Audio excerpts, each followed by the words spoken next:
Good evening, SEC After Dark. Welcome in. We got an action-packed show for you. Florida's falling apart. Tennessee is not. We live in a parallel universe. We got an action-packed show for you. We are Willis Digital Media as of right now, but there's some things in the workshop as far as names go. So we're going to test out a few things. We're brought to you by AT&T Fiber. They didn't pay me to say that. They just upgraded me so that you can see me in the non-pixelated version. But like I said, we got an action-packed show. If you want to join in, the chat is set up. It's going to be blazing here in a minute. If you want to follow us, look down below. Right below Jake and Jeb is our social media information. And, of course, I can't do this whole thing by myself. So to help me carry this load is Stephen Willis, Jeb Beecham, and Jake Thomas. What's up, gentlemen? Cheers. How you doing? Cheers. Cheers. Cheers. I don't have my drink on me, but cheers. Oh, Jake with the early party foul. Yeah. Yeah, I know. Yeah. Hey, who had Kentucky being the only team to lose their first SEC basketball game? Who had that? Not me. After we lent them Severe Wheeler, I definitely didn't have that. Severe, come on back. So, well, like I said, our social media information is down below. What a week of college football last week. Purdue. I know this is not Big Ten After Dark, but Purdue, holy cow. They keep doing it. There was a particular play in that game that I want to talk about real quick before we jump into the actual SEC. There was a play where they did a reverse flea flicker running back screen where they had 5 blockers outside the numbers for 2 defenders. It was a thing of beauty. If you follow Dan Casey on Twitter, he has it actually isolated. Go check that out. It's ridiculous. So, hats off to Purdue. Jeez. Speaking of G's, what about Florida? What is going on with the Gators? Let's bring these in. There's some rumors on Twitter that boosters in and around Gainesville for the University of Florida all of a sudden have a severe interest in Jeff Brom at Purdue. It's all circular. Bring it all back home. And this sounds like a Spurrier choice. It does. Yeah. And it would be a good choice, I think. Bad choice for you and I, Jeb. But it'd be a good choice for the University of Florida. They'll finally get somebody that's not a weirdo and that can recruit, that likes to recruit during the season, and doesn't kiss his players or has his wife make out with his players. Or show up at the press conferences as Darth Vader. Yeah, that too. Or, just anything goofy that you need, he's going to do it. Jeff Brom is not that guy. So, but yeah, Florida. I haven't seen Florida look that inept in quite some time. Maybe ever. There was a game against Missouri under, maybe it was after Muschamp got fired, to where Randy, I forget the defensive coordinator's name. They went up there and Missouri kind of just stomped the hell out of them. That's what that kind of reminded me of. Yeah, you're exactly right. But it was. I mean, you look at that game and all of a sudden it's 30-10, and I'm like, what in the hell? Yeah. Is that the game where they had 2 of their own guys blocking each other? That Missouri game? No, that was Georgia Southern. That was down in Florida. This was in Columbia, actually. Okay. The other Columbia. Maybe they just don't do well in Columbias. Maybe not. Maybe not. So the next year's game in Bogota should be fun. But there's a funny meme going around where Josh Van is so wide open. They made a video of like the things that he could have done in the end zone before the ball got there, before any Florida defender got to him. South Carolina football official Twitter account put it out. It is absolutely hilarious. Go watch it. I can't. If I summarize it, I'm not going to do it justice. But yeah, just go check it out. It's awesome. Hey, South Carolina has a chance to get bowl eligible this week, and they have an absolute free shot to take down Clemson this year. It's in Columbia. They have a chance to win 7, and if before the season you told me they were going to win 7, I would have went and had you tested for craziness. Yeah, you just don't know what you're talking about. Yeah, you remember I said that they could potentially win 7 games. Oh, listen to Jake. Listen. No, Okay, come on. You can go back on the chat of this show and see where I said that. Pull it up. I'll find He probably did say it. Cassidy, he probably is that true? screenshot it. Wait, I'm sorry. Is this one of the teams that pulled their like someone on their coaching staff to be their quarterback? Yes, Yes. it is. Mm-hmm. Nobody Yes. predicted they were going to win 7 games. You couldn't have. There's no way.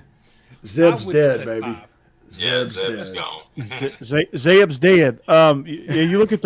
You look at their roster, you look at their schedule, you're like, well, maybe, but not really. These guys are going to get the Birmingham Bowl or the Duke's Mayo Bowl or the Music City Bowl and take 45,000 people to this game because they weren't expecting to go to a bowl game, and they're just they're going to drink whatever town they're in dry. Yeah, they're fan. Yeah, if they come to Nashville, it's on because they travel well regardless. Because I mean, they always had good showings in Tampa when they'd go play Michigan in the gate whatever that bowl was. Outback. There you go. Had a brain fart there. So, but yeah, I mean, they played really well. They looked extremely motivated. They were in it. This is the best I've seen them look. It's the best I've seen South Carolina look in 2 years. It was just everything just clicked for them. Everything just came together, and you mix that with a Florida team that's just so unmotivated. So they finally got rid of Todd Grantham, which I'm glad they didn't do 2 weeks ago. Overdue. Yeah, very long overdue. My guy Anthony Richardson hurt himself dancing before the game. Yes. So which TikTok dance do you think he was doing? Dude, And Jake, why were you doing it with him? You know I'm too old for that, Corey. I wasn't. I'm too old for that. I teach high school, so I have to hear about all this stuff. My kids are begging me to do a TikTok dance with them, and I just keep telling them no. So and that's what I guess motivates them more to ask me. But I assume that the coach there, man, wow, now I'm blanking on his name. Dan Mullen. I assume that he fired Todd Grantham to basically try and save his job. But the way you're talking, you don't think it's going to work? no, No, he's done. No. He's done. I agree. Yeah, and then there's this picture that surfaced online of him basically at like a Sbarro eating lunch with the school president. And it's like, what is going on? Just a weird place. Gainesville's just a weird place. Had weird comments in the media lately. I know he's been acting strange, so Yeah. I don't know what's going on there. He's done. If they don't fire him, he's going to leave anyway. So Where's he going to go? Who would have him? He's going to try like hell to get the Penn State job. He's going to try with everything he has. Because James Franklin, he's going to SC. I think that's pretty far down the road at this point. It might not happen, but I think it should happen. That seems like a good place for James Franklin. Yeah. But in that case, Dan Mullen is going to absolutely full court press to try and get the job in State College, PA. And I don't think he's going to get it, and he's just going to end up in the Saban retirement factory over there. Him and Ed Orgeron talking football, and I'd love to hear that conversation. Yeah, if you could understand it. Yeah. Ed Orgeron just rips his shirt off, chugs a Red Bull, and beats his chest and grunts a little bit. And Dan Mullen's going through his Darth Vader mask. That's what that was supposed to be, by the way. So, by the way, Coach O is in total scorched earth mode right now. Yes. And he's going to pull the red shirt off of backup quarterback for the rest of this little interim season. Yeah. Really? Yeah, Nussmeier is going to get his red shirt pulled, and it was something that the family agreed to. But I guarantee you they were sold on that. But it's going to cost him a year of eligibility just for him to play, 10 10 snaps against Arkansas. Yeah, it's going to be ridiculous. And they're going to get blown out. And it's going to be an Arkansas win by multiple touchdowns, and then upset alert in Tiger Stadium for Louisiana Monroe. That's a game they're not going to get up for, and the Warhawks, I think, might take care of business against them. They're not too bad, the Warhawks ain't. No, they're pretty good. They're pretty sporty. I mean, they got the hell beat out of them by Coastal, but who hasn't? So, yeah, I mean, when you look at Florida, taking this thing back all around. Circular, yeah.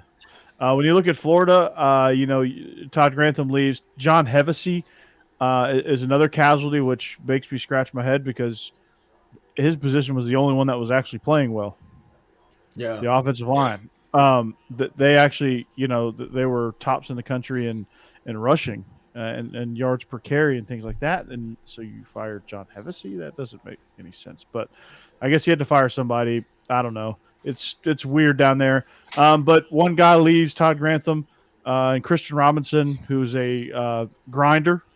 He's been grinding through GA opportunities, and he went up to Michigan. So he's been in the weirdo coaching factory between Harbaugh and Mullen. But he's going to be calling defensive plays. I know, right? He's going to be calling defensive plays for the Gators for the rest of the season. So he's going to get a chance to audition for some DC jobs, which he's a former Georgia linebacker. So I'm excited for that. Hopefully he gets a DC job somewhere besides Florida. Maybe he'll land at Alabama. If he's a talented guy. He's a linebacker. I think he'd fit in well at Alabama under Nick Saban. Get into some normalcy, I guess. So that would be awesome. So, but Jeb, you seem to be excited. Tennessee beat the 11. What was it? 11 minutes time of possession and 45 points. It was Talk 14. about efficiency. It was 14. There you go. It was about 35 seconds in the first quarter. And This is one of those fish stories. Like, pretty soon it's going to be, they only had a minute and a half of time of possession. They scored 45 exactly. points. It was crazy. But, I mean, you have to be excited with that efficiency, right, Jeb? Definitely with the offense. That was exciting to watch. And, they're just big play after big play. It was pretty amazing. They had a couple of sustained drives to show you they could still do that. But, I mean, Ty Evans came back and then immediately went out again with injury. But Jabari Small ran well. They just didn't have to run him much. By sustained drives, you mean like 2.5 minutes? Yes. I mean, like, man, 6 plays. 8 plays. Yeah, exactly. 6 plays, a minute 45. Yeah. And that's actually the one thing that worries me about Coach Heupel is I don't think he knows how to run the clock. But that's all right now. Well, right if now he can you score, figured out- I'm you fine with it. You figured out defensively how to make enough plays, and that's what they did. What I saw was that they, the plays that they did make were in crucial situations that stalled Kentucky at key times. That gave them back the momentum. So, if your defense can be opportunistic at least, you can win with that blitzkrieg style of offense. The thing I really liked about our defense was, unlike most games in the past, including the Alabama game this year, we didn't just fall apart late because of lack of depth. They actually played better late. That's when they started making their big plays. Alontae Taylor's interception at pick 6 was in the third, and they had a couple of huge sacks in the fourth to really stall some drives there. I was very impressed with them actually coming back and playing hard at the end. Well, Something I always had trouble with.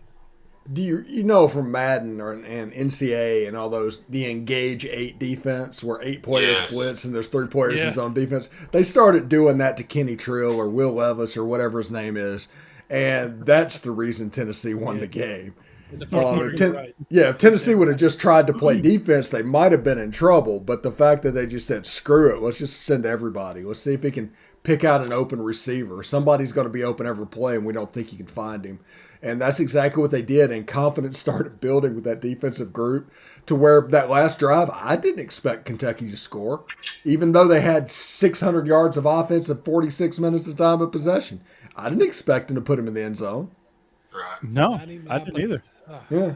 And then you saw that as soon as you saw that bottom lip come out on Will Levis's face, you knew it was over. Mm-hmm.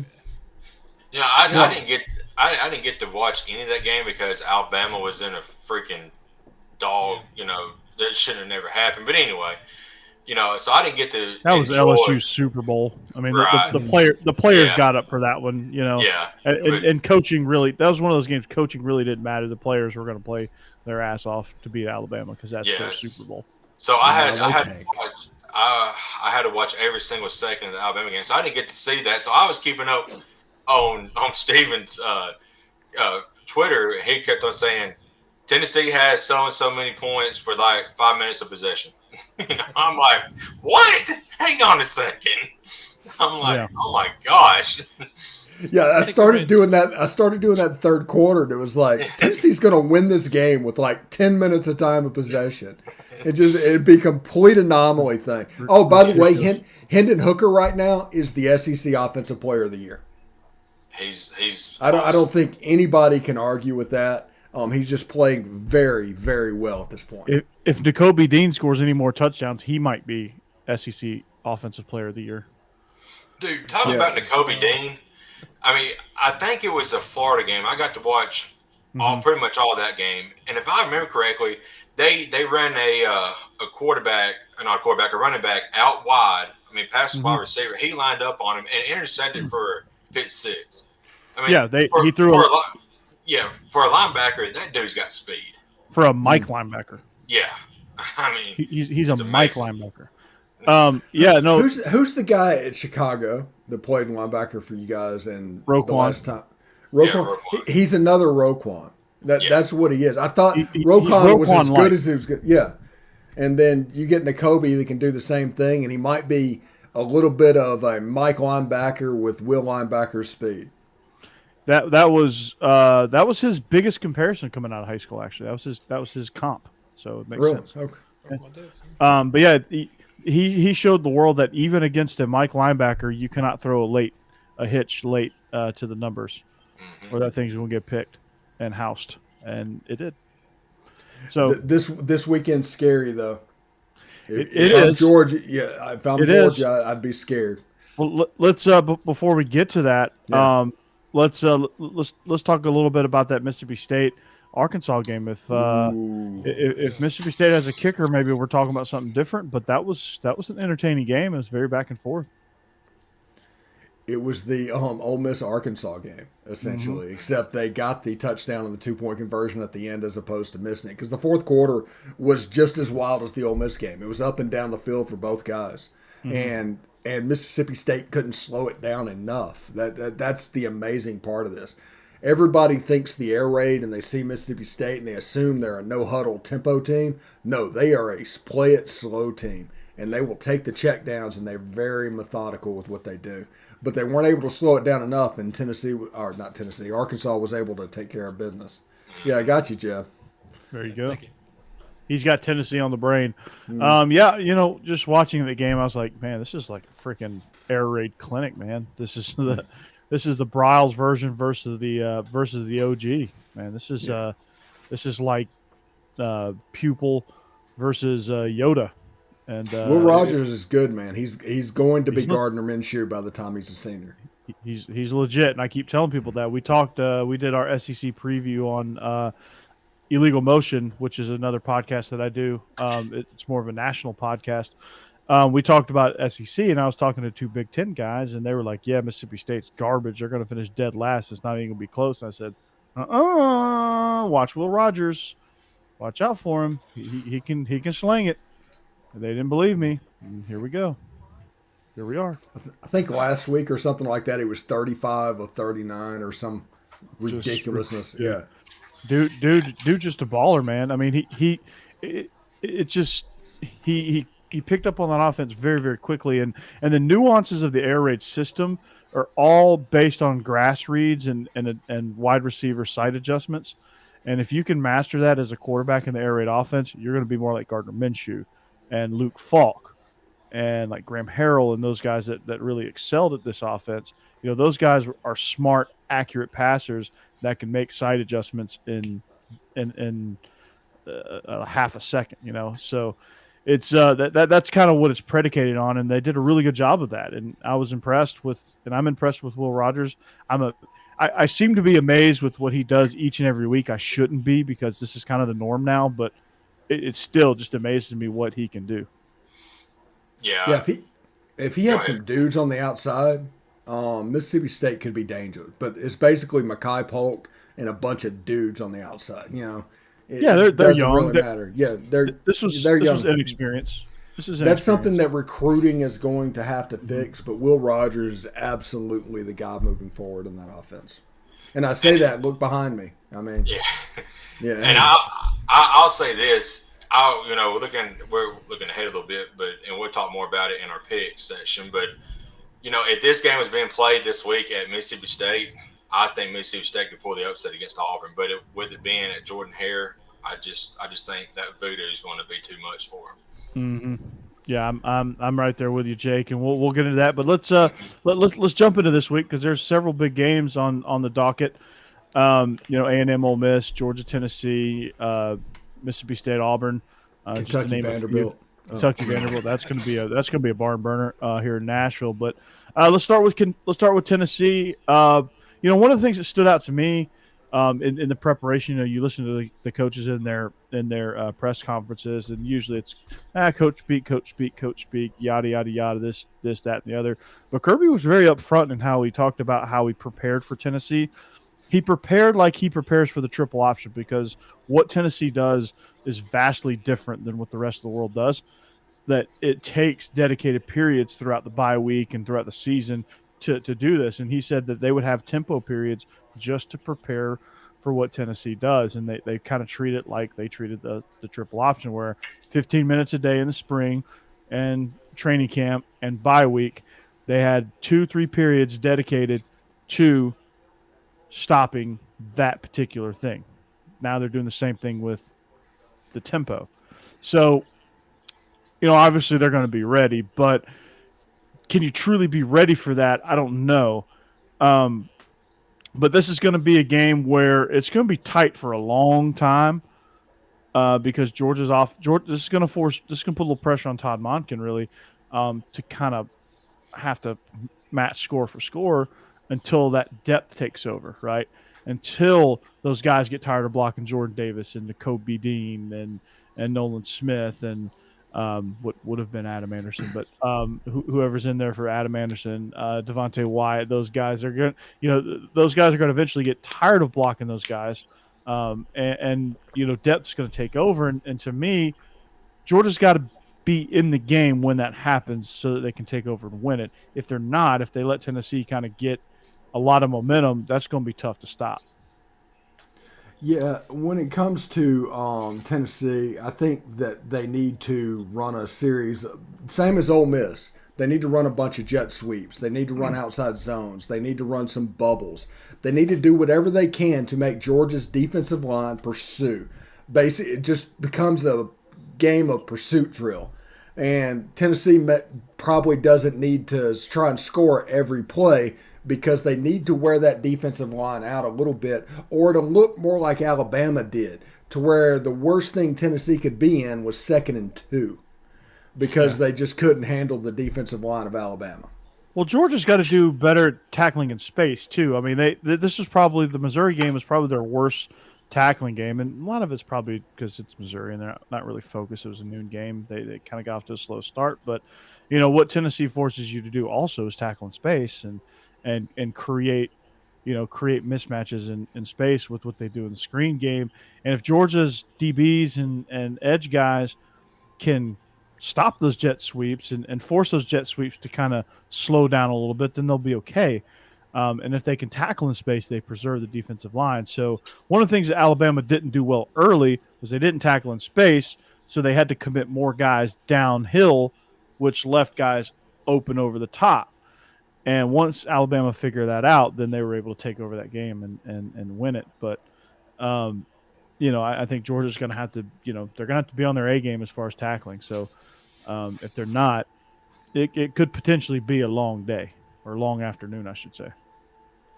Yeah, I will say one of the things I really like about this new coach in Tennessee's offense this year is as up-tempo, and you kind of guess exactly, how they're going to work. The truth is, Coach Apple's been really good about tailoring his offense to whoever he's playing that week. He's really good about figuring out what the weakness is on the defense and trying to attack that, which is not something Tennessee's been great about in the past. And I don't know why. It seems kind of like an obvious thing, but Because they've hired the wrong freaking guys. I'm sure that's actually what it is.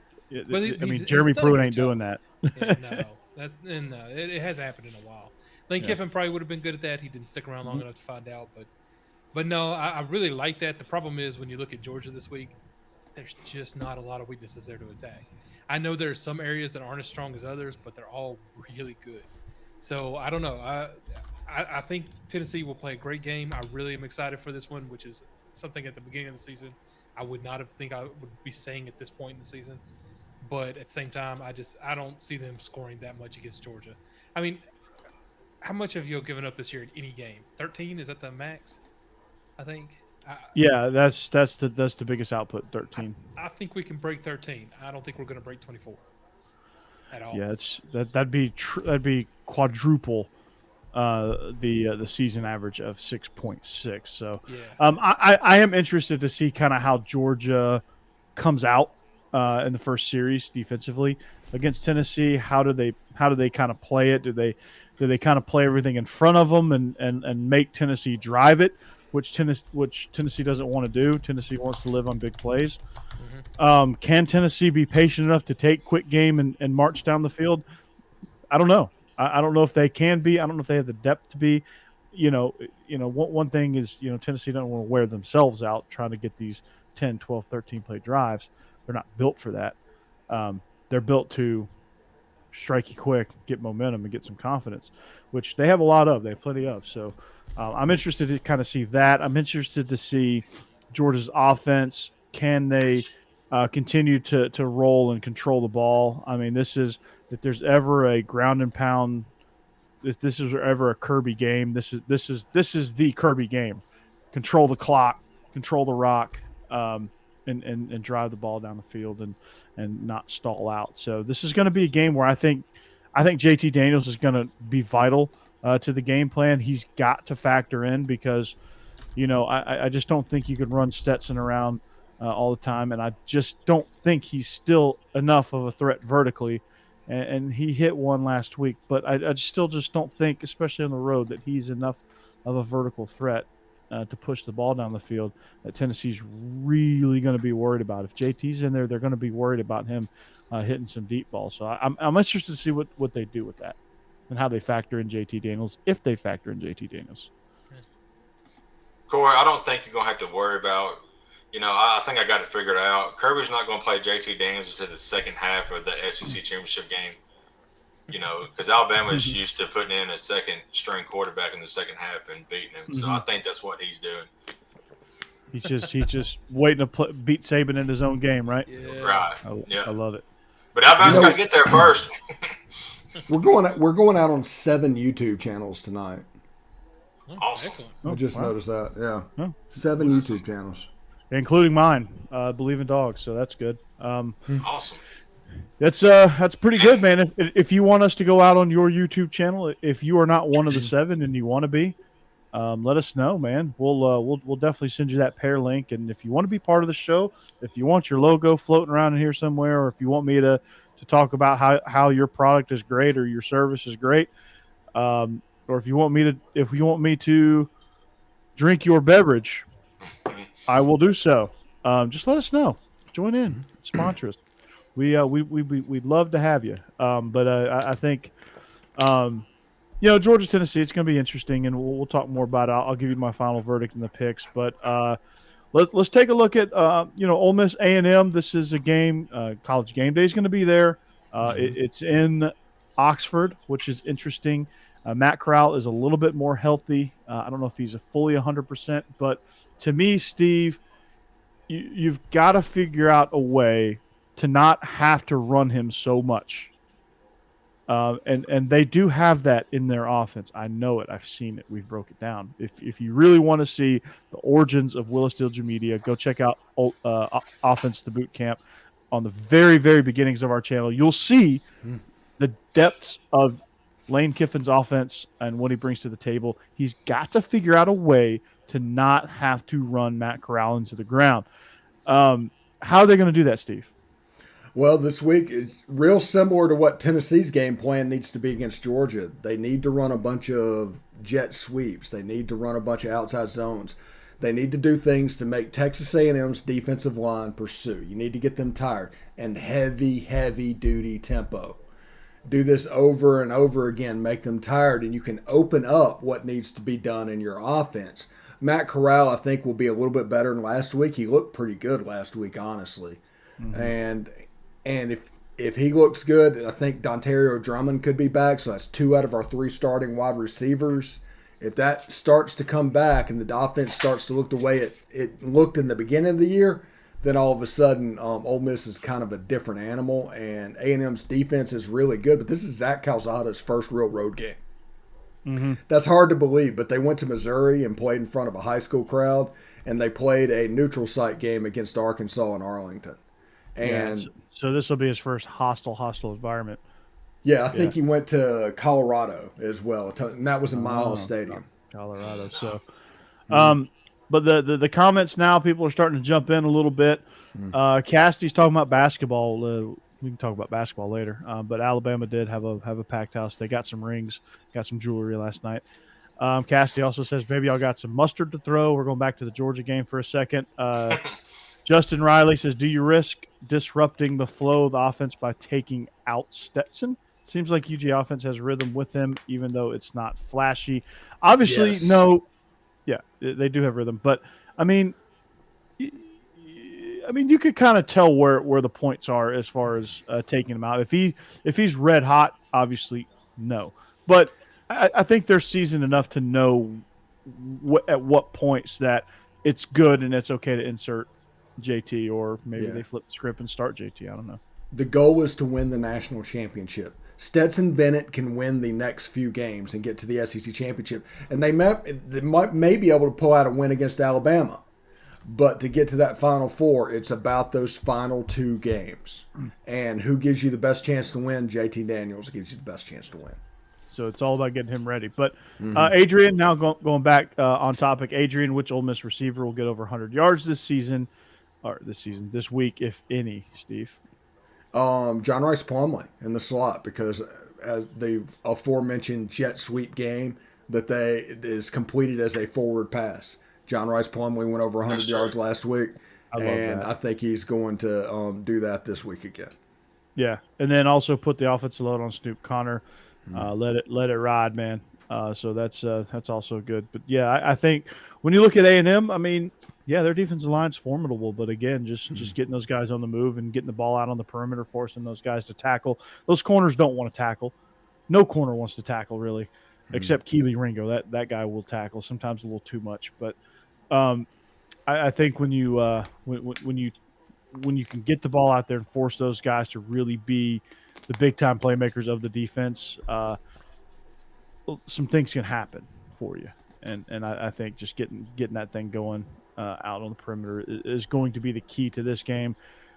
Attack the perimeter so that you can later attack the interior. So, and you know, if you run the ball anywhere in the tackles, run it straight down Broadway. You know, just run it right at them. That seems to work too sometimes. You know, either run it right at them or attack the perimeter now. And I think you'll be good, especially if you got guys that are good on the edges. I think you're going to see a little bit of the counter game in the Ole Miss A&M game. You'll see a little bit of the counter to try and get Leal and the guys pursuing a certain way, and maybe you can pop a play or two. Yeah, there's a lot of counter reads, counter options, counter RPOs that I love what they do. The counter jets, the counter stuff, man, it's awesome. But yes, definitely lots of counter. And if it was against Florida, they'd put up 60 easy. I'd take the over if they were playing Florida. They were running counter. Yeah, because they just can't stop that at all. No, they can't. Maybe they will under Christian Robinson. I don't know. Maybe they believe in Christian Robinson a little bit more, I guess. Gotta be better than Todd Grantham. Was this Ted Lasso? What's going on? Yeah, Ted Lasso. Yeah. There you go. I mean, Ted Lasso would be better than Todd Grantham. He did coach football at Wichita State. He did. He did. He did teach. He did coach it at Wichita State. Now he's he won a national title at Wichita State. That storyline for the show proves that it's a British show. Wichita State. I love Gosh. that. I love that. So Ted Lasso after dark, right? Apple TV After Dark. So as we continue on that, the morning show is no. Okay, all right. I'm not gonna break down the morning show. Okay. I kind of enjoy the morning show. By the way, it is good, and Jennifer Aniston still got it. She still has her fastball. She really does. She does. Jake, you don't have to answer that. All right, Auburn, Mississippi State. This is interesting because Auburn is Auburn. They're such a weird team, and I guess it's just because the erratic play of Bo Nix. I mean, you got road Bo, you got road Bo, which equals bad Bo. You got home Bo, which sometimes turns into bad Bo.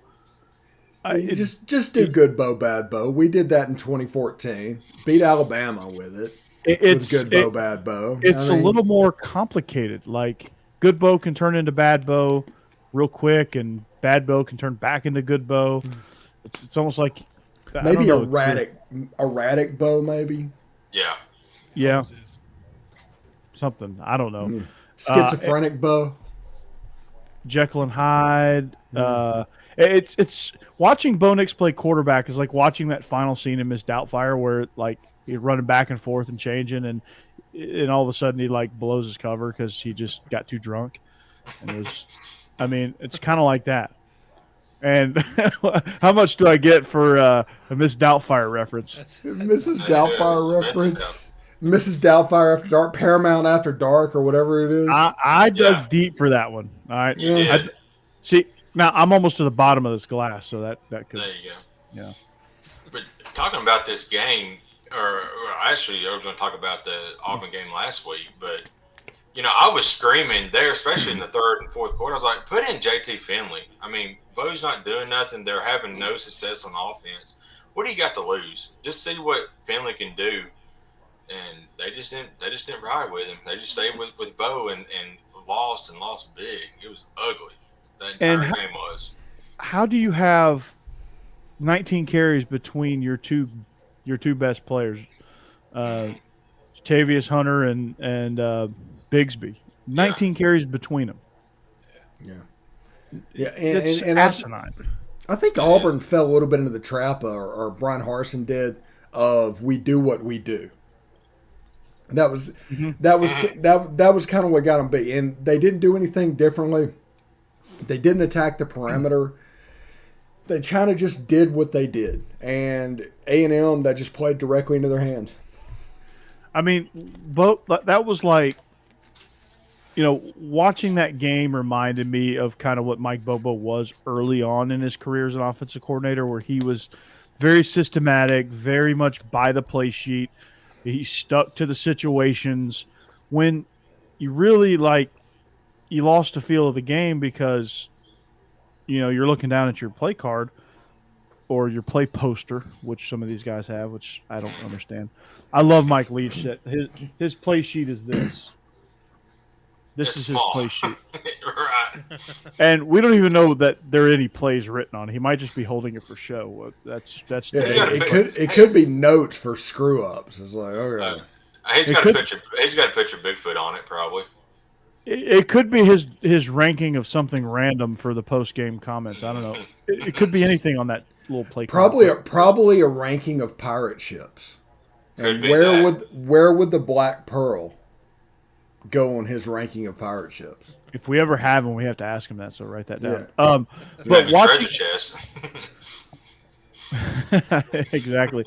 But what made Mike Bobo, going back to our original point, but what made Mike Bobo such a great play caller in the early 2010s when he had Aaron Murray was it just seemed like he was into the flow of the game. It just kind of seemed like he was going with what was working. He seemed to go with the strength of his team, not based on, okay, this is what our identity is, this is what we do in this situation, so we're going to do it because this is what the situation calls for. It's almost like overplaying analytics. And when he didn't overplay analytics and he went with his gut, which his gut is pretty good because he's played quarterback in this conference, and in his past years as offensive coordinator, he's had success with a talented quarterback.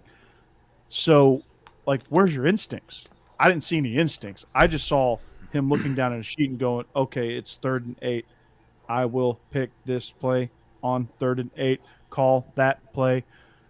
And it had no rhythm. Yeah. Nothing. Robotic offensive coordinator. I am a robot. I will go 3rd and 7 right now. 3rd and 7. I will call a slant into cover. My 0. receivers can't catch the ball, so I'm going to call that anyway. I think that's the biggest problem with Auburn is their receivers are just a liability at this point. They have no receivers. Their receivers are awful. Yeah, I mean, they have Demetrius Robinson as their best one, and he was like 8th on Georgia's roster last year. Yeah. And this is his 27th school in 3 years. Oh, by the way, go back in time a little bit.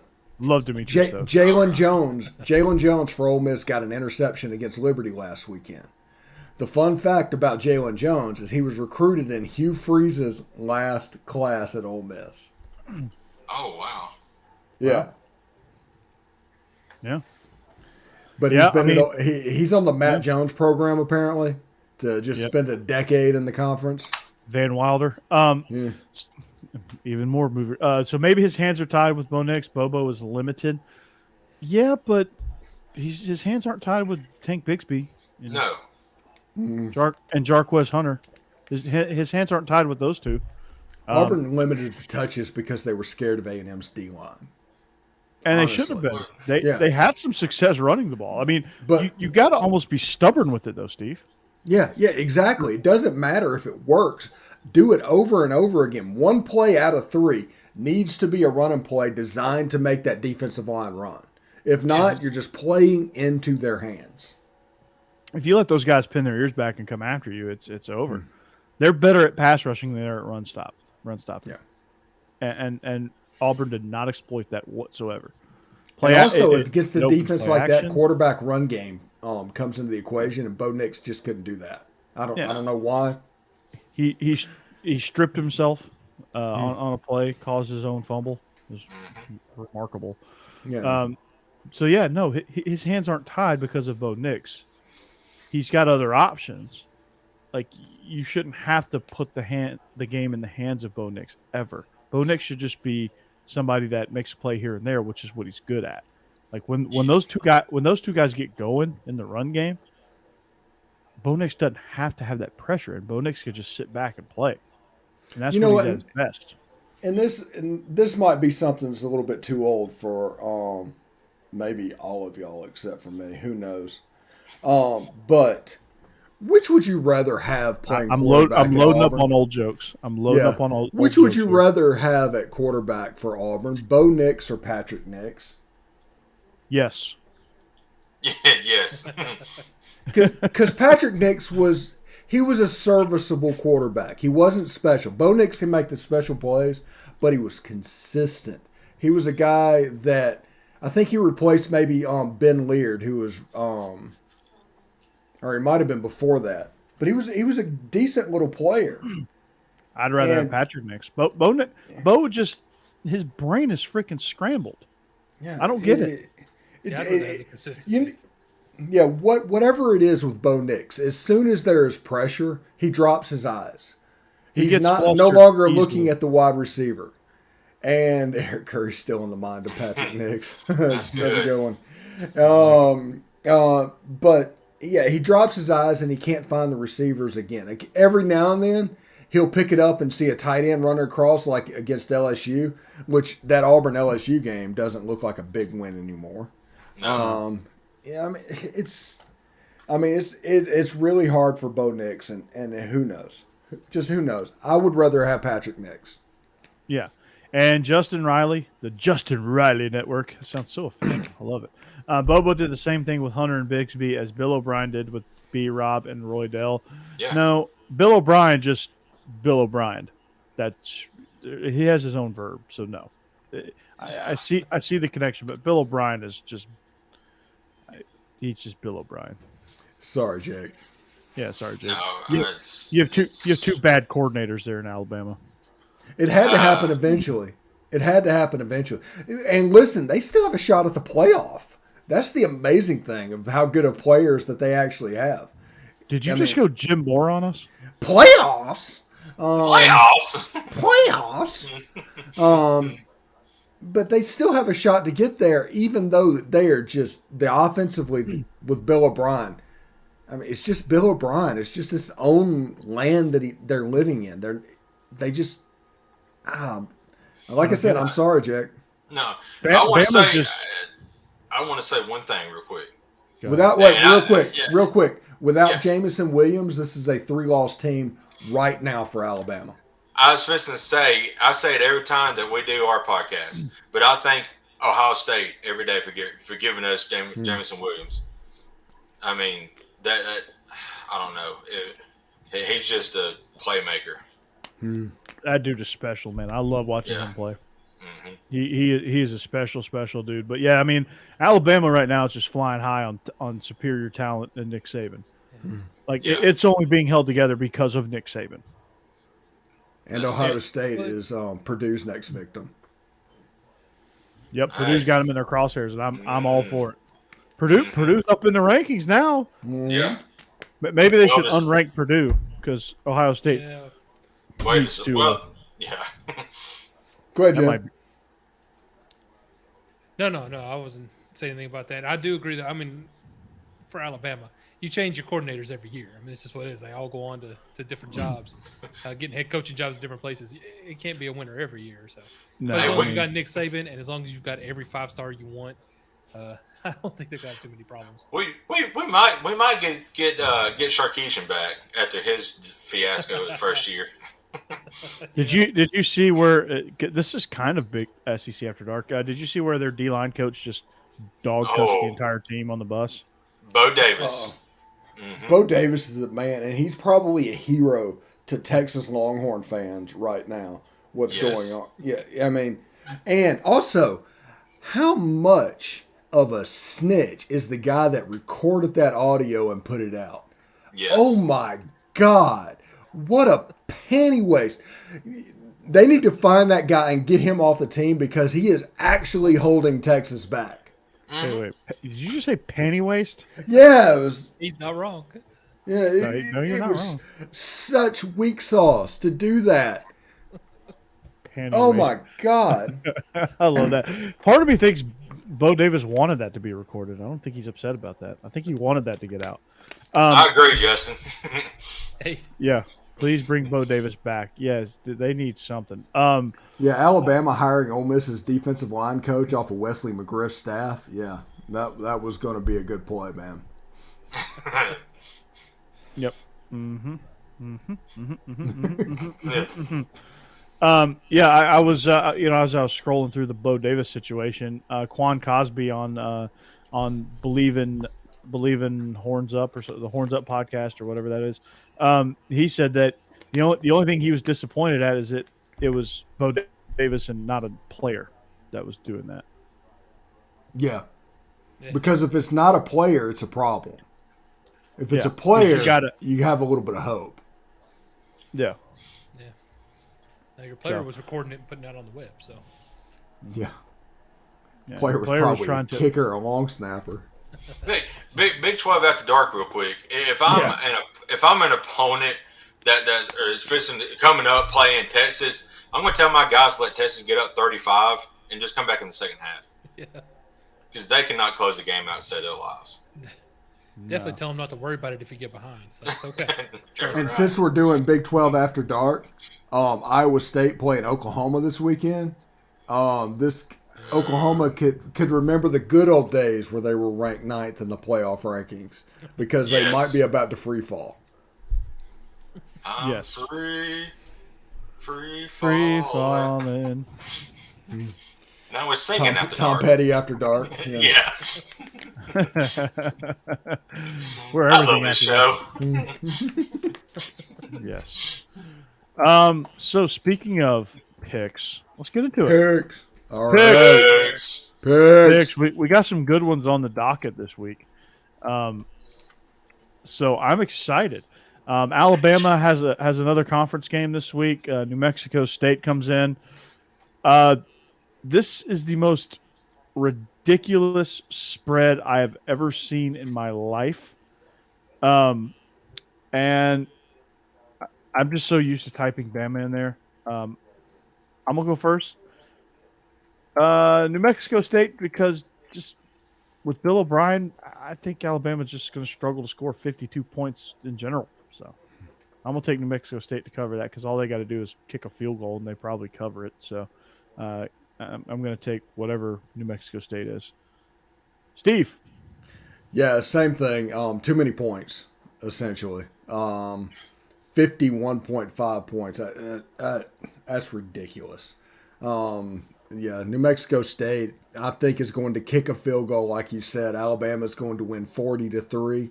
Nick Saban's going to get to yell at his team and get them ready for Auburn.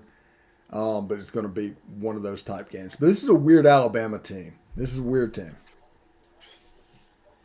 Jib? Yeah, well, I've learned in these picks not to pick against Alabama. I'm wrong every time. But, I don't know, this is a ridiculous spread. New Mexico State's not very good, though. Alabama certainly could score 60 on them. I don't think they would be that difficult for them to do. I know they've got much more difficult games coming up. Maybe they're looking ahead, or maybe they use this week to really just pound on somebody before they go into these tough games. Work some things out, give everybody some playing time, score as many points as they can. I'm going to say Alabama goes ahead and scores 60 this week. Jake?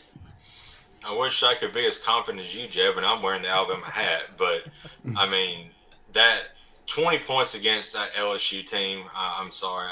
I think we're struggling a little bit offensively. Now, defensively, we've gotten better each week. So, beginning of the year, I had said that we may have to ride the defense a little bit. And we may have to now. But to try to get 52 points and keep New Mexico State off the board, it's going to be tough. So I think New Mexico State will cover, but it may be like a 42, 45 to 3 type game. But that offensive line's struggling big time. And of course, Bill O'Brien's still there. See the Fox on the field during the Arizona State game? Did y'all see that? Cassidy, what did the Fox say? Yeah. What did the Fox say? No. Oh my gosh. Oh man, I love it. After dark. Corey Burton. Yeah. I just bring out all the obscure references. That's what I do. You already dropped a Mrs. Doubtfire. Next, coming up soon, the Sandlot. Well, yeah. I mean, you remember on one of our I dropped a not a surf reference from the song "Popular." So that was nice. Like I said, random references. That's what I do. That's how I roll. Mississippi State has become somewhat of an enjoyable team to watch. I know, Steve, that probably makes your skin crawl by saying that, but they are. I think Auburn's going to figure it out. I think they do have a little bit of mojo at home. I just think they're going to do enough defensively to disrupt Mississippi State. I think it's going to be a relatively high-scoring game, but Auburn's going to pull out that one touchdown margin of victory.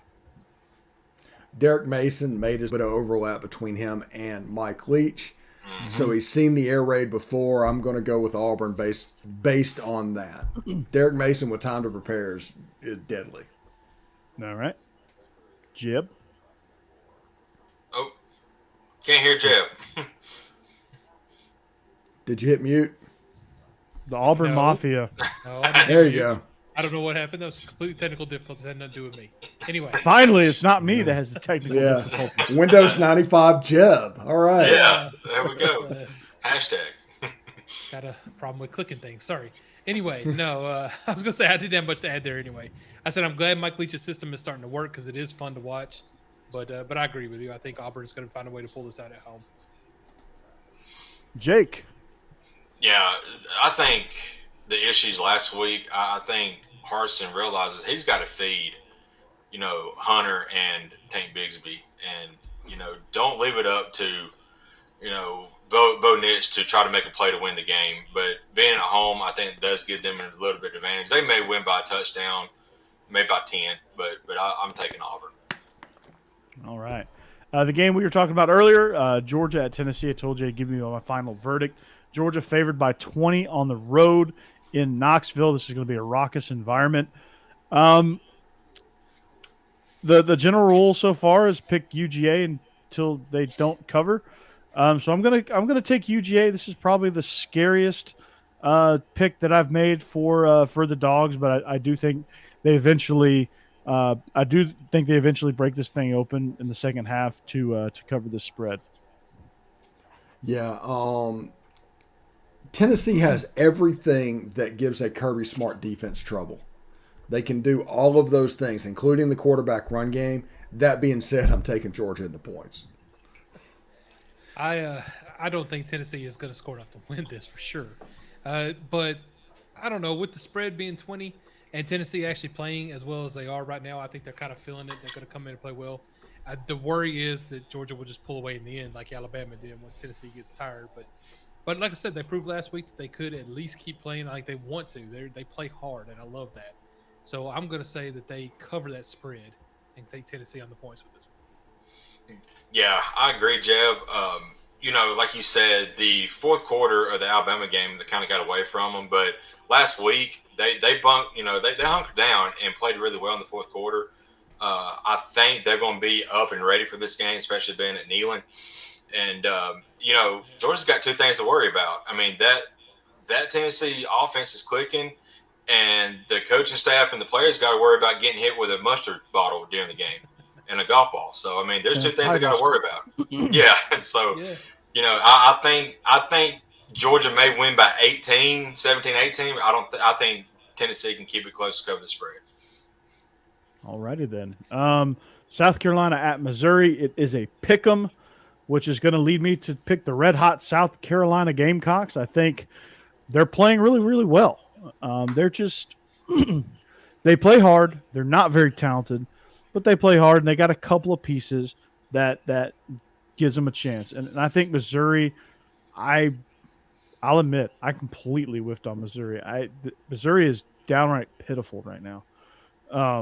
And honestly, I think South Carolina win, and they have a chance to win big on this one. Their defense is playing really, really well right now, so I'm going to take the Gamecocks. Yeah, there's about 4 different ways that South Carolina can win this game. There's only one way I think that Missouri can win this game, and that would be a shootout where Bazelak comes back and Beatty goes off and all of that happens. Yeah, Bazelak is available. Yeah, if he's available. But everybody's so close to the vest with injuries right now. Who really knows about that? But South Carolina, I think, is going to run the ball. I do think this is a game that South Carolina can win possibly by a couple of touchdowns. That run defense is so bad, and we'll just have to see what happens. Now, understand that Jason Brown is a third-string transfer quarterback from St. Francis. Don't forget that. So, well, it's better than what they had was an assistant coach. So yeah, but Zab's when it comes to Missouri, I mean, if something goes wrong, that's probably what has gone wrong. Yeah, I mean that's true. It's a very, very volatile situation there at the quarterback position, but then again, that defense is playing really, really well. So there's that. Jib. Yeah, I agree. I mean, I see why this is a pick 'em because it can honestly go either way. I really like Missouri's run game, and I really, really hate their defense. So South Carolina has been extremely bad. They barely beat Vanderbilt. They barely beat Troy. They did find something last week, which was fun to watch. I thoroughly enjoyed flipping to that game just to calm myself down from the Tennessee-Kentucky game for a little while. I flip it to Kentucky to South Carolina, Florida, laugh for a little while, flip back to Tennessee game, have a heart attack, flip back to Florida, laugh. It was a good time. But I don't know. With this one, I don't know which way it's going to go. I think I'm picking South Carolina just because I think their offense has gotten it together a little bit, and Missouri's defense is so bad. I'm actually going Missouri. They had some success running the ball last week against the stout Georgia defense. And I was trying, like we said, we don't know the status of Bazelak. They're not saying anything about his status. I mean, you can't find anything on the interweb about it. But I know Missouri has struggled running the ball. So if South Carolina wants to win this game, they're going to have to run it and run it well. But Beatty, he's a monster, and I think he's going to go off. And if Bazelak's available, he's just going to play just good enough that to lead him to victory. All right, we got I already made my mistake of believing in Missouri. Not gonna happen. Not gonna that. Kentucky traveling to the Music City to take on Vanderbilt, 21-point favorites. To me, this is a get well game for Kentucky. I think this is a get back on track game for them. They are on a hellacious skid right now. Will Levis is probably his confidence is an all time low. There's a lot of good things I thought they did against Tennessee. Um, but just those few moments of complete disaster cost them the game. I think that you're not going to see that. I think they blow out Vanderbilt. I'm taking the Wildcats. Yeah, Kentucky needs to hit their threes. They need to drive it to the hole, be beast in the paint, and rebound the ball very well. Well, football. Oh, this is a get well game. It's going to be 40-3. Yeah. We're talking football here, Steve. Yeah, Even though Cassie tried to throw some basketball in there. yeah. Yeah, I think Vanderbilt probably disliked that last game because they know Kentucky's going to come in angry. They're still going to finish second in the East, so I mean they're still a really good team, and I think they're going to take out some of their frustration on Vanderbilt. So I'm going with Kentucky as well. Yeah, I think Kentucky will win and win easily. My biggest threat, I guess, would be is can Kentucky score 21? But it is Vandy, and I think they're going to score that easily, so they should cover easily. Chris Rodriguez is going to have 4 touchdowns himself. So. Yeah, that's a good point. Here's probably one of the most difficult picks that I've made this season. A&M 2.5-point favorites on the road at Ole Miss. I went back and forth on this one. Even on this spreadsheet, I typed Aggies, then I deleted it, typed Ole Miss, then deleted it again, typed Aggies. But I finally landed on Ole Miss. I think the home field deal for Zach Calzada going on the road, playing in a hostile environment, the home stadium feel for Ole Miss, I think is going to help them in this one. I think Ole Miss can do enough to disrupt what Texas A&M does well on defense, which is pin their ears back and come after the passer. And a lot of people are falling into the trap that Ole Miss is some tempo, throw the ball 75-time offense, and they're not. They're actually more heavy on the run. They're 60-40 run this year. And they just do it a little differently. And I think they're going to find ways to get it done without Matt Corral heavily involved. If they can keep him upright, I think they win this game. If they can keep him upright, if they can get the ball out of his hands quick, feature Snoop, feature John Rice Plumlee, get those guys involved, get Dontario Drummond, get him in the mix a little bit. He's healthy, right? I think he's going to play, but like I said, getting injuries out of these guys, it's a yeah. If they can get him healthy and in the mix, or if some of these guys that are banged up, if they can contribute, I think. Yeah, we're 2 weeks past a hamstring versus Auburn. I mean, yeah. And defensively for Ole Miss, just hit Calzada, just knock him down, pressure him, get in his face, disrupt his timing. That's what he does best. You can let Isaiah Spiller do his thing a little bit, but if you can turn him one-dimensional, that's going to favor Ole Miss. I think they do all of those things, and I do think they win. And I do think they win this game, they're going to have to win to cover. So there you go. Yeah, the things I keep coming back to, the 2 keys to the game. The first off, they need to run the Jets in the outside zone and make the defensive line for Texas A&M run, because that's going to pay dividends in the second half. And the other thing is get to third down. To where it's like third and long, third and medium, because Ole Miss actually leads the nation in sacks. That's actually just a weird stat, to where if they can get out and actually rush the passer, Calzada's a little bit of a statue back there. So this is definitely one of those games where earn the right to rush the passer. So I'm taking Ole Miss in this one. I don't know how that feels. Tennessee's been leading the nation in tackles for a loss for a good hunk of the season, so it's very strange. But no, I went back and forth on this just like you did, Corey. I really didn't know who to pick here. I think in the end, Steve's just won me over, because I do believe that Lane Kiffin is good enough as a head coach and with an offense to find a way to attack Texas A&M's defense and actually make it work. Because A&M's defense is really good, but I don't think they're as complete as like Georgia, or even as complete as Alabama's, honestly. I think that that Ole Miss will find a way to score enough on them to win this game. Probably won't be by much, but I'm taking them to cover. Yeah, I got Ole Miss as well. Defensively, they like you guys said, just stop Spiller. Make them one dimensional. One thing that Alabama didn't do a good job of was attack. Calzada, they couldn't get to him, so you gotta put some pressure on him. If they get some pressure on him, make him have some mistakes. And then offensively, I think Snoop Connor's gonna have a big game. Get him going early, start attacking that middle. And if you find some success rushing the ball, then that's gonna open up everything for Matt Corral to throw it deep. And I think Snoop's gonna have a big game. But ultimately, all they gotta do is just win by 3 and they cover. So, but I think they'll win by 14 or so. Okay.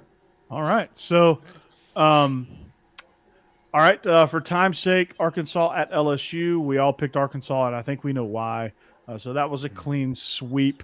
The game I really want to talk about, NC State at Wake, as we go outside the conference. This game's going to be fun because Wake Forest is one of my favorite teams to watch outside of the SEC. They're electric. They have a great receiving duo. Sam Hartman's having a tremendous year. Wake Forest is one of the biggest stories, one of the best stories in college football because of what their preseason expectation was versus what they're actually doing with that expectation, meaning blowing it out of the water. NC State is doing Dave Dorn things where they win a big game and then they have a head scratcher game like they did against Miami, who seemed to find a quarterback in Tyler Van Dyke, by the way. But to me, I like Wake Forest. They're going to be too explosive. They're going to be too much for NC State. I know NC State's really good up front. I know NC State can control the ball a little bit, but I think Wake Forest is a team that, like Tennessee, like Ole Miss can potentially do. They put pressure on the other offensive coordinator to feel like that they have to score and score immediately. And a lot of times that gets teams off kilter. I think this is going to happen with NC State. They're a team that can't really handle that. There's teams that can handle that. I think Georgia can handle that. I think A&M can handle that to a certain degree. But NC State is not a team that strikes me as a team that can handle that, which is why I think Wake Forest wins this. And it's a 1.5 point spread, so it's basically a pick 'em. So all Wake Forest has to do is win, which, if you watch that game with NC State, I think a few mistakes down the stretch with Sam Hartman where he just had some off moments, but I thought in large part they outplayed North Carolina for a big chunk of that game. It's just they finished they just fell apart at the end there. But so I like Wake Forest. I'm right there with you. Not really. No, I'm not at all. NC State is who I'm going with in this game because I think the call offense is going to hit a little bit of a wall this week, and Dave Dorn's going to be able to, I don't know, put his defense to the test. I think their defense is pretty good, is good enough, and it can affect the Wake Forest offense with that little really ride the line down and throw the ball deep offense that they're kind of running at the moment. So any penetration should be able to blow that up. Okay. I don't know. Chip? Wake Forest had an unfortunate loss last week to North Carolina, but they are still, I think, the best team right now in the ACC. They're really.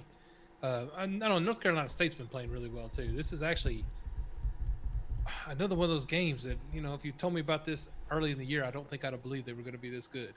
I don't think this would be the ACC game of the week. Yeah, no. Jeb, does it make you sad to see Ty Chandler just absolutely run roughshod over Wake Forest? Ole Miss legacy, Ty Chandler. I'm happy for him, actually. I am. For a lot of these kids that left, I don't feel like I'm not angry at a lot of them, outside of Toto, and that's a whole different story. But for the rest of them, I'm glad to see him playing well. I really am. We found our running backs. I think Tennessee's happy with what they got. Injuries have kind of derailed it a little bit, but Ty Evans and Jabari Small are both really good. So I'm happy. I hope he has a good career. But I'm taking Wake Forest to win this game. Jake?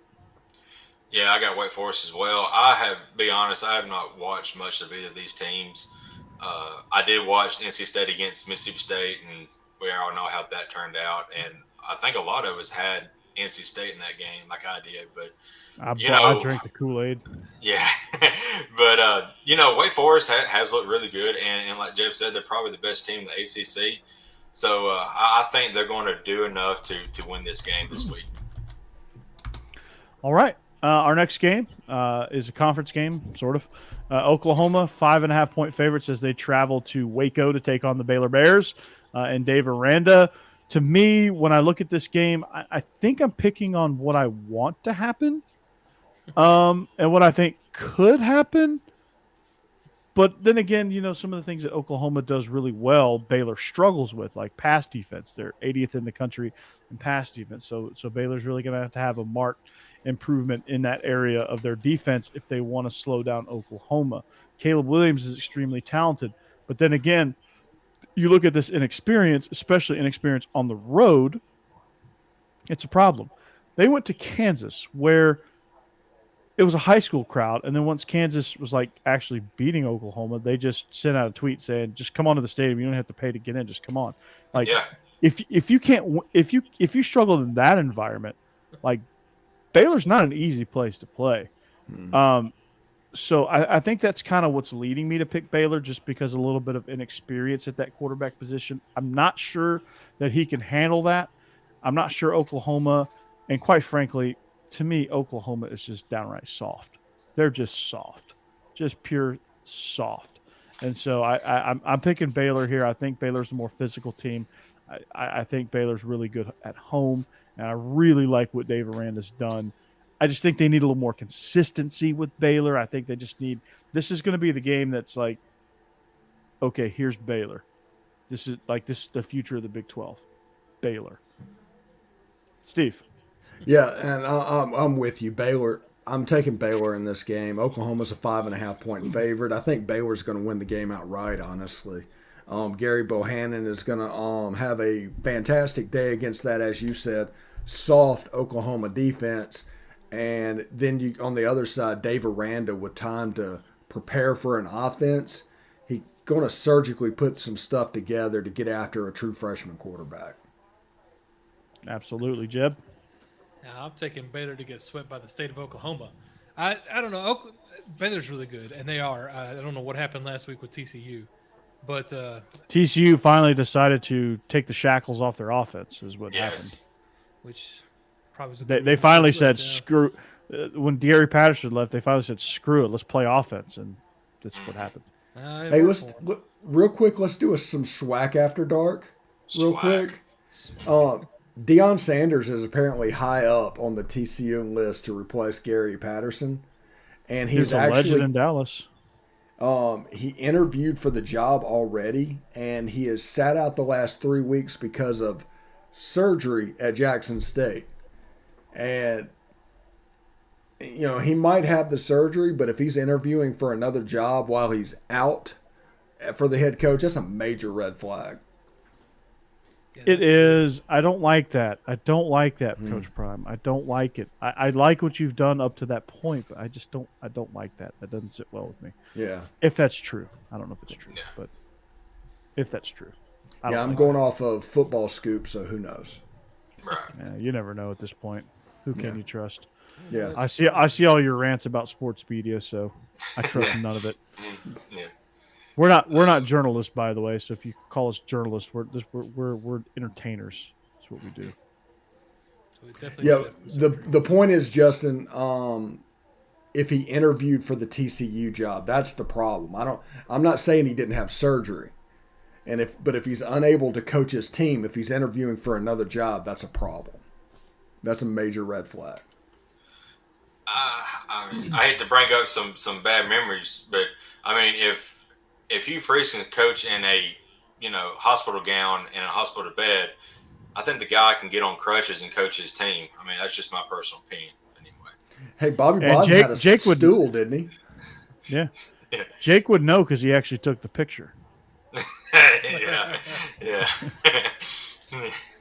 That's what you didn't see. Right. Well done. That's journalism at its finest, Jake. I love it. But going back to the game we was talking about, I got Baylor as well. I mean, it took a kind of a sort of controversial call, a fourth down play for Oklahoma to beat, Kansas.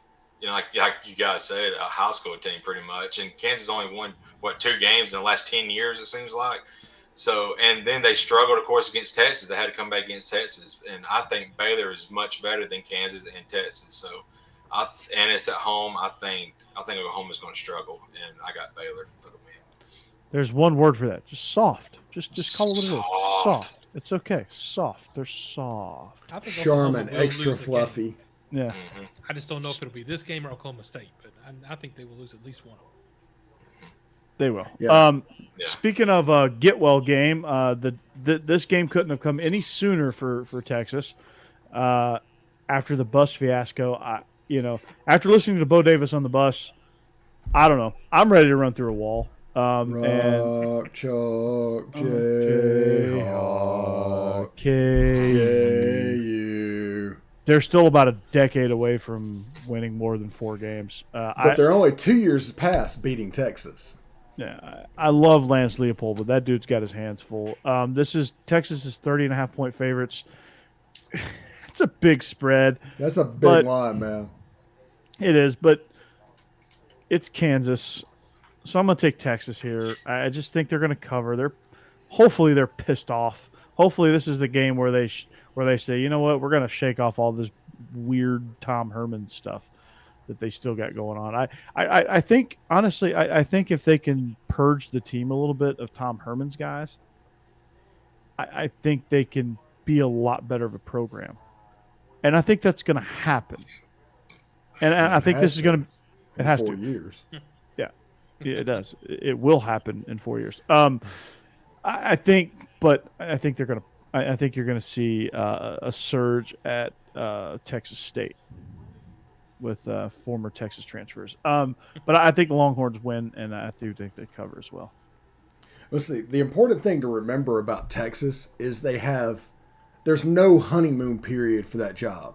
So Sark is already, there's rumblings in the background. Do we have the right guy? They're not going to give him time what's going on. So a bad result, even against Kansas, like they lost 4 games in a row for the first time since 2010. Let's say they beat Kansas by 10 points. Let's say it's a fairly close game. It's a 34-24 game to where Texas scores a touchdown in the fourth quarter. That's not going to be acceptable to that alumni base. Kansas is going to cover. Texas is going to win, but it's just going to leave a bad taste in your mouth over and over again if you're a Texas fan. I think Kansas is going to play a game real similar to that. I don't think they have the goods to close it out, but 30 points, I mean, that's 4 touchdowns and a field goal to cover. I mean, yeah, I'm tired of getting burned by Texas, so I'm taking Kansas to cover. I think Texas wins the game, but it might be one of those situations like we were talking about earlier where Kansas just puts up points kind of inexplicably. You don't understand how they're doing it, but Texas just allows that sometimes. You talk about soft with Oklahoma. Texas just kills me, so I'm going with Kansas to cover. Yeah. Or Jason Bean. I'm going with Kansas as well. I mean, we've been burned by Texas, and I'm just tired of it. So I'm not picking Texas against anybody. They could play Vandy. I'm picking Vandy, but anyway. So yeah, I got Kansas. Well, they are playing Vandy this week. It's just in the form of Kansas. Texas would finish 5th or 6th in the SEC West this year, right? Easily. Yeah. The SEC West is loaded.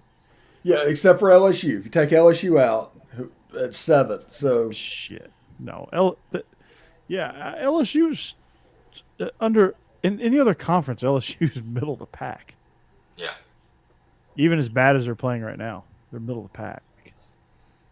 In this conference, It's Texas true. is in 4-4 right now. Honestly. No. Yeah. Do they have 3 wins? I don't even know if they would have 3 wins. It would depend on who they drew from the East, and it would depend on who they played early on. So potentially, if they got Mississippi State in September, they could have gotten them. Yeah. Because if they play Mississippi State right now, it wouldn't happen. Yeah, we know they wouldn't beat Arkansas. because Right. Arkansas just boat raced their ass.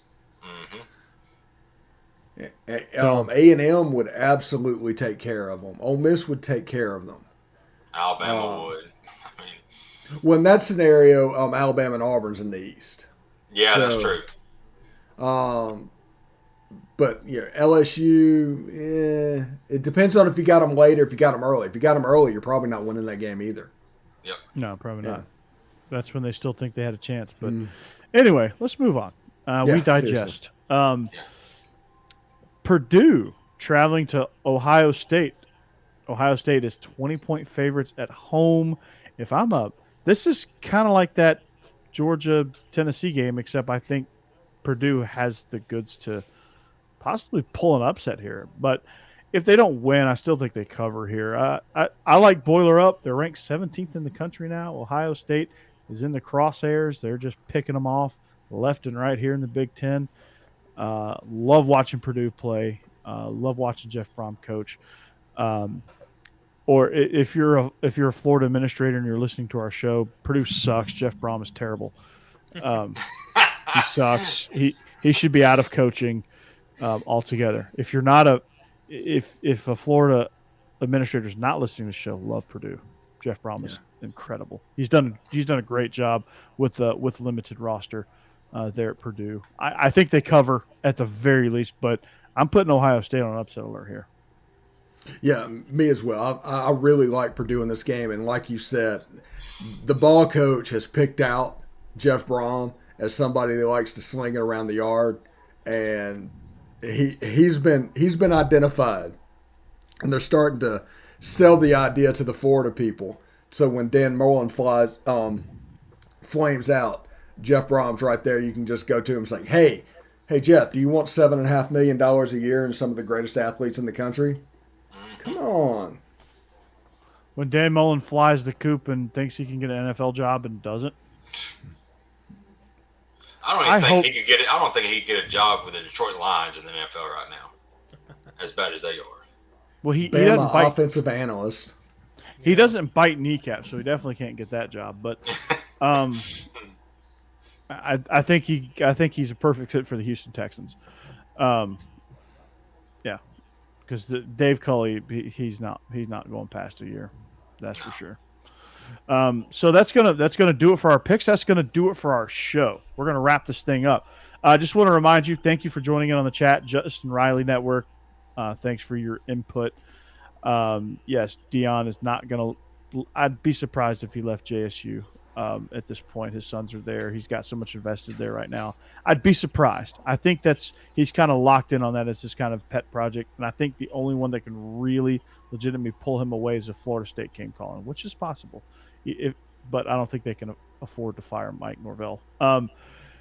But again, follow us on Twitch, YouTube. Hit that like button, that bell notification. If you want your show to stream, if you want our show to stream on your network, I should say, let us know. Hit up the Palmcast, and we'll get that link out to you. Follow us on social media. Again, Jake is still a new addition to our show as a visible human and not as a name in the chat bar. So Jake is with us now. So make sure you give him a follow. Give the Tide Talk podcast, give that a listen. It's a great show. Him and Stacy do a tremendous job there. Of course, catch Steve each and every day, every morning. And somebody wants to see us next Tuesday. Yeah, exactly. But you can catch Steve on the Palmcast every single day. You can catch me on Beast of the East whenever we get that back up and going. We are recruiting we have some personnel issues there on that. And when I say issues, it just my co-host got too busy.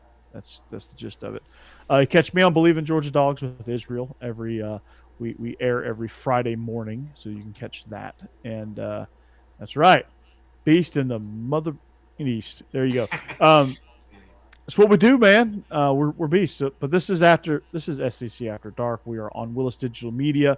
We got some new names in the works for our network, so be tuned to that. If you want to advertise, let us know.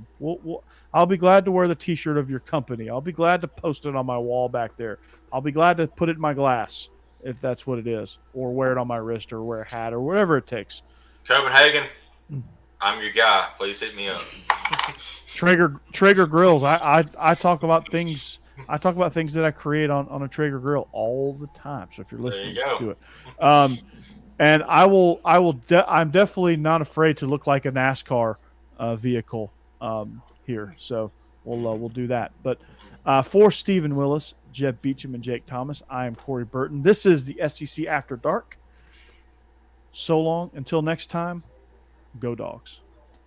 Hotty toddy. Go Big Orange. Roll Tide.